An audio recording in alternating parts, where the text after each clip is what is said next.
जय हिंद दोस्तों, उम्मीद करता हूँ आप सभी अच्छे होंगे। Welcome to YouTube hub.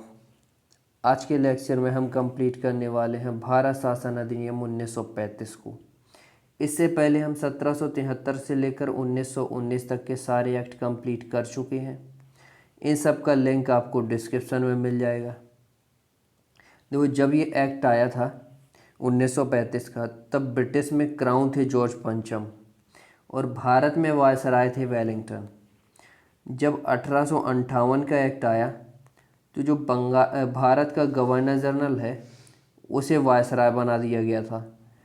जब 1858 का एक्ट आया तब भारत के गवर्नर जनरल को वायसराय बना दिया गया था और भारत का प्रथम वायसराय था लॉर्ड कैनिन।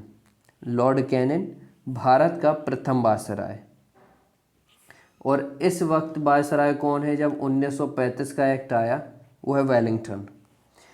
इस एक्ट को मील का पत्थर या संवैधानिक निरंकुशता वाला एक्ट भी कहा जाता है। तो अगर सवाल आता है मील का पत्थर किस एक्ट को कहते हैं या फिर संवैधानिक निरंकुशता वाला एक्ट किस एक्ट को कहते हैं, तो वो है भारत शासन अधिनियम 1935। इस एक्ट में प्रस्तावना नहीं थी, मौलिक अधिकार नहीं थे और मौलिक कर्तव्य नहीं थे। सवाल आते हैं कि किस एक्ट में प्रस्तावना नहीं थी, तो वो है भारत शासन अधिनियम 1935।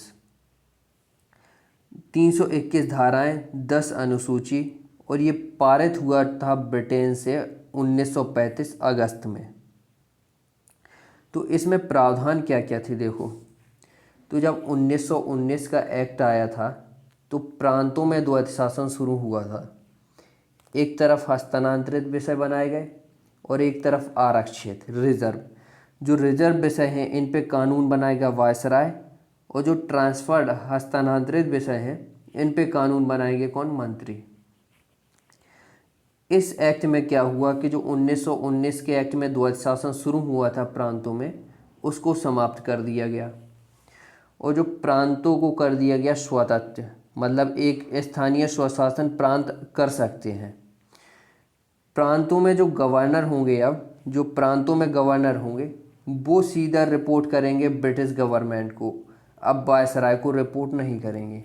जब 1833 का एक्ट आया था तो भारत का केंद्रीकरण हो गया था, मतलब सारी शक्तियाँ एक ही जगह केंद्रित हो गई थी भारत में। तो जो 1833 का एक्ट था इसमें भारत का केंद्रीकरण हुआ था, सारी शक्तियाँ एक ही जगह आ गई थी। इस एक्ट में क्या हुआ कि प्रांत स्वायत्त हो गए और जो प्रांत में गवर्नर होंगे वो सीधा ब्रिटिश सरकार के प्रतिनिधि होंगे, उन्हें ही रिपोर्ट करेंगे, वायसराय को नहीं। प्रांतों में 1937 में चुनाव हुए और इसके साथ क्या हुआ, सुप्रीम कोर्ट की स्थापना। जो आज दिल्ली में सुप्रीम कोर्ट है, दिल्ली में जो सुप्रीम कोर्ट है उसका सोर्स कौन है? वो है भारत शासन अधिनियम 1935। तो एक संघीय न्यायालय की स्थापना की गई। कैसी? दिल्ली में जो आज की सुप्रीम कोर्ट है। अगर सवाल आता है कि जो हमारा सुप्रीम कोर्ट है आज दिल्ली में, उसका सोर्स क्या है, तो वो है 1935 का एक्ट।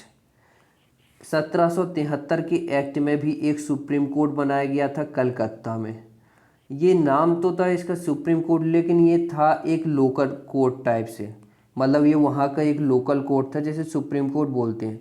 लेकिन आज जो दिल्ली में हमारा सुप्रीम कोर्ट है उसका सोर्स क्या है? वो है 1935 का अधिनियम। यहाँ के जो प्रथम चीफ जस्टिस हुए वो थे सर मॉरिस गुवेयर। इनके साथ ही 6 अन्य न्यायाधीश भी थे। इनकी नियुक्ति कौन करेगा? जो दिल्ली में सुप्रीम कोर्ट है उनकी नियुक्ति कौन करेगा चीफ जस्टिस की? वो करेगा सम्राट। सम्राट नियुक्ति करेगा। देखो, प्रांतों में द्वैत शासन खत्म किया गया, प्रांतों को स्वायत्त किया गया, प्रांत में जो गवर्नर होंगे वो ब्रिटिश सरकार के अधीन होंगे, सुप्रीम कोर्ट की स्थापना की गई दिल्ली में। ये प्रावधान था 1935 के एक्ट में, लेकिन स्थापना हुई 1937 में। प्रथम जज कौन थे यहाँ के चीफ जस्टिस ऑफ इंडिया? ये थे सर मॉरिस गुवेयर, इनके साथ ही 6 अन्य न्यायाधीश। और ये जो CJI की नियुक्ति कौन करेगा? तो वो करेगा ब्रिटिश क्राउन। केंद्र में द्वैध शासन शुरू हुआ। देखो 1919 के एक्ट में प्रांतों में द्वैध शासन शुरू हुआ था। इस एक्ट में क्या होगा, 1935 के एक्ट में प्रांतों में समाप्त होगा द्वैध शासन और केंद्र में शुरू होगा। समझो, केंद्र में द्वैध शासन शुरू हुआ। कैसे? केंद्र और राज्य दो चीज़ें होती हैं, केंद्र और राज्य, इनके बीच शक्तियों का विभाजन किया गया।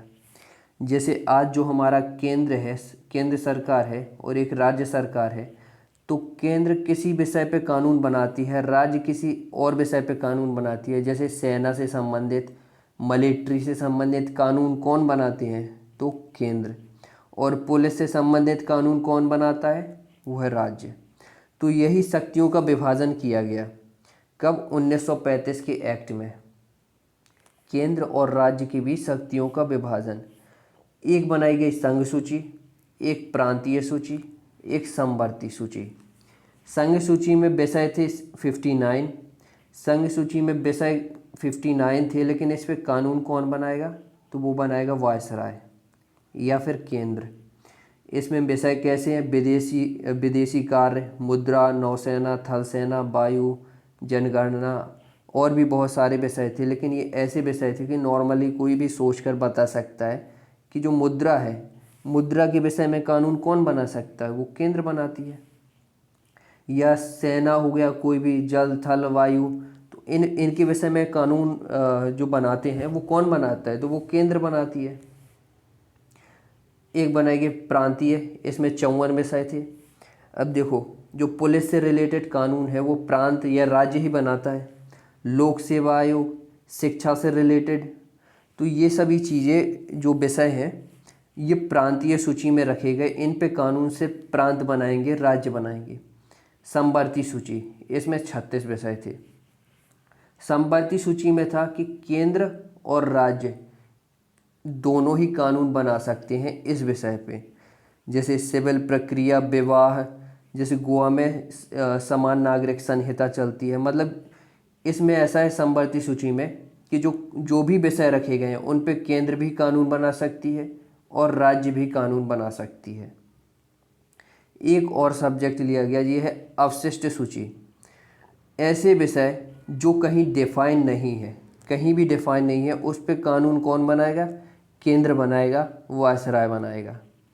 तो इस एक्ट में क्या हुआ कि केंद्र में द्वैध शासन शुरू हुआ, प्रांतों में द्वैध शासन खत्म हुआ, केंद्र और राज्य शक्तियों का विभाजन हुआ, संघ सूची बनाई गई, राज्य सूची बनाई गई और एक समवर्ती सूची जो दोनों कानून बना सकते हैं, केंद्र और राज्य। एक अवशिष्ट सूची बनाई गई, या अवशिष्ट जो शक्तियां हैं वो किसके पास रहेंगी? ऐसा कोई सब्जेक्ट जो अभी तक डिफाइन नहीं है, उस पर कानून कौन बनाएगा? तो केंद्र बनाएगा या फिर वायसराय बनाएगा।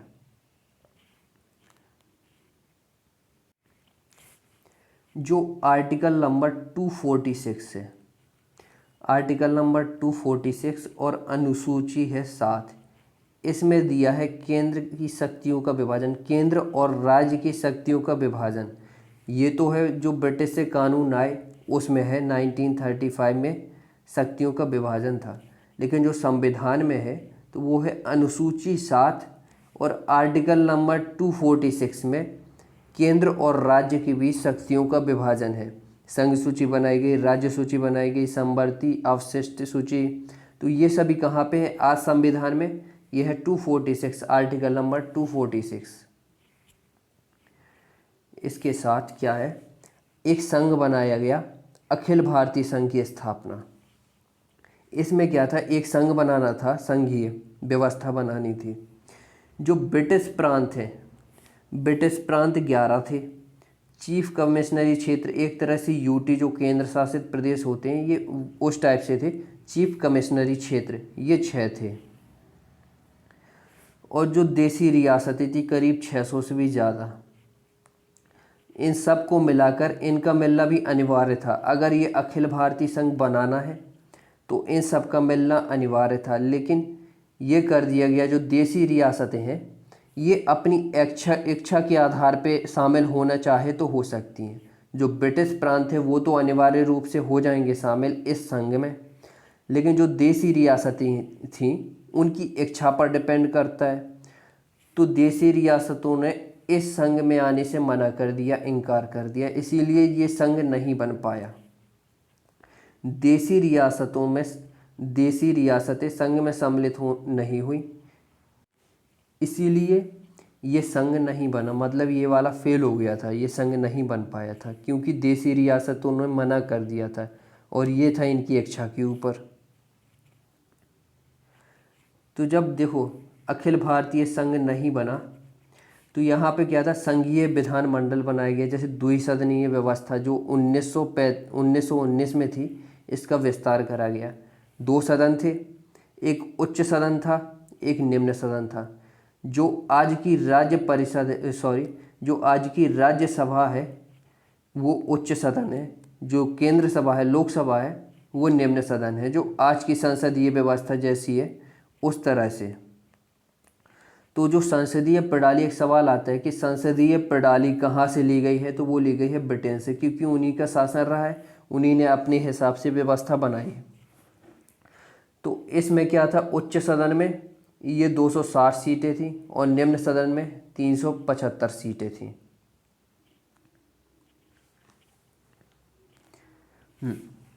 सांप्रदायिक प्रतिनिधि का विस्तार। देखो 1909 के एक्ट में सांप्रदायिक निर्वाचन मंडल बनाया गया था मुसलमानों के लिए। इसके बाद 1919 में इसका विस्तार किया गया था, मतलब आंग्ल भारतीयों को, ईसाइयों को दिया जाने लगा था निर्वाचन मंडल। 1935 के एक्ट में इसका और ज़्यादा विस्तार किया गया। तो सांप्रदायिक जो प्रतिनिधित्व है उसका विस्तार किया गया। जो मताधिकार था, जो वोटिंग राइट थे, तो उसमें भी विस्तार किया गया। देखो जब 1919 का एक्ट आया था तब पहली बार महिलाओं को वोट दिया जाने लगा। पहली बार महिलाओं को वोट दिया 1919 के एक्ट में। इसके साथ ही कुछ लिमिटेशन थी। एक सीमित मताधिकार था। सीमित मतलब जो अच्छा टैक्स पे करता है, जो शिक्षित है, जिसकी संपत्ति अच्छी है, सिर्फ वही वोट दे सकता है। इस एक्ट में क्या हुआ कि मताधिकार का विस्तार किया गया। 10% जनसंख्या जो है उसको मताधिकार प्राप्त हुआ। जो भारत परिषद है उसको समाप्त किया गया।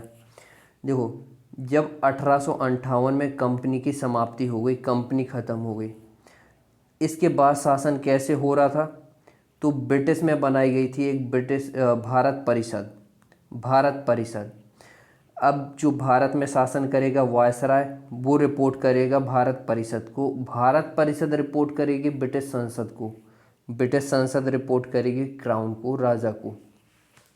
तो ये जो 1858 के एक्ट में बनाई गई थी भारत परिषद, उसको समाप्त कर दिया गया। और जो देखो जो विवादों से निपटने के लिए संघीय न्यायालय की स्थापना की गई है, तो इसकी अंतिम अपील जो है वो होगी प्रीवी काउंसिल में, जो ब्रिटेन में है। 1937 में बर्मा को अलग किया गया। जो म्यांमार है आज का, उसको भारत से अलग किया गया था 1937 में। केंद्रीय बैंक की स्थापना की गई। जो रिजर्व बैंक है, जो आरबीआई है, इसका सोर्स क्या है, 1935 का एक्ट। सुप्रीम कोर्ट जो आज दिल्ली में है, उसका सोर्स क्या है, वो है 1935 का एक्ट। तो अगर सवाल आता है कि जो आरबीआई है इसका सोर्स क्या है या सुप्रीम कोर्ट का, तो वो है 1935 का एक्ट। तो थैंक यू दोस्तों, thank you for watching. Please subscribe करें एंड शेयर। Thank you.